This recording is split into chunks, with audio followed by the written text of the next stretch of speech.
All right, I'm going to try to see if I can help you out here. First things first is, being that you reset the controller, we don't know what stick mode you were on. So first things I would do is try to decide or try to figure out what wires are good. This is not a 10 channel, but just using it for example purposes. So you don't know what stick mode, which is under the program menu, you don't know what stick mode your Kabolite was already set to. It might have been M2 or M3. Now, depending on how you change it, it moves what channel is where on each gimbal. Now, typically what you want for a normal setup is you want your left controller up and down to be stick, left and right to be turntable, up and down on the right side to be your boom, and left and right to be your bucket operation. So what you're going to do is on the 10 channel flysky, this is a 6, but on the 10 channel, what you're going to do is for channels 1 through 4 is you're going to follow the wire and see where it goes. And try to see, okay, which one's going to the turntable, and then the other 3, which ones are going into the 3 valve blocks, into the 3 valves. And then you could try to follow the hoses to see where it goes. Then once you have that figured out, you could then you can then look at it and be like, okay, channel 1 was the bucket servo, it was the bucket, valve. Channel 2 was the stick valve. Then you'll know, okay, M4 was my correct stick mode, or M2 is my correct stick mode. Because if you see channel 4 is the turntable, and the wire for the turntable is plugged into channel 4, then you know which stick mode is. Now, once you have that figured out, the next thing you're going to try to look at is try to find the wire that's going into the receiver for the pump. Okay? I usually set that up for channel 5.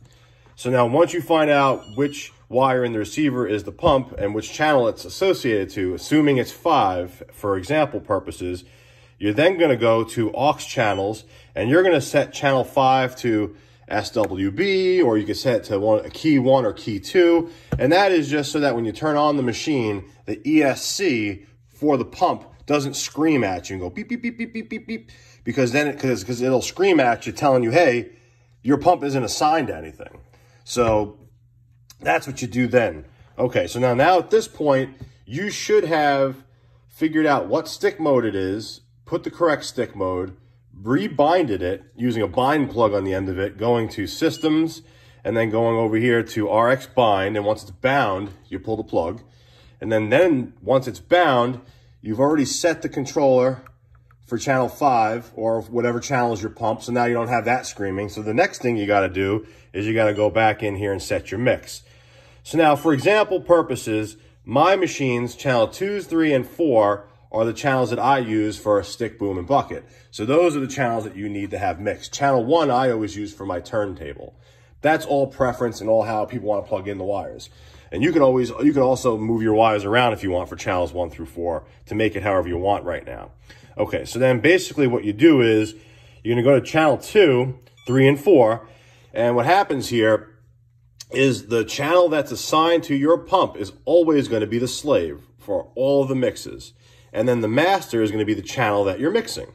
So here's channel 2, channel 5. Offsets are at 0. And this is the biggest mistake everybody makes.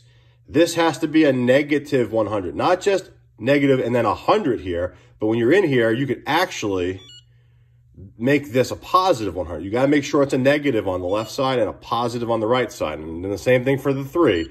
Then you go into 3, same exact thing. So then 3 is your master, 5 is your slave. So now, effectively, what we just did was we explained to you about your stick mode. We've explained to you how you're going to have to trace your wires to figure out what's what. Worst case scenario, if you confuse your bucket and your boom a little bit, you can always adjust that later on. Another thing that you should also look to adjust is on your endpoints. Now, for your pump, let's say your pump is channel 5. Depending on which way the pump is spinning, you're going to want to have this at like 120, and then you're going to want to have, then the right side to be at like 30 or 40, something like that to slow it down. But yeah, that's how, this is not for an excavator on this one. That's why it doesn't look like that. But that's just for example purposes. Yeah, let me know if you have any more questions. I mean, I can give you some more details on fine tuning it even further using the Rate EXP, but this is just, should be able to get you running.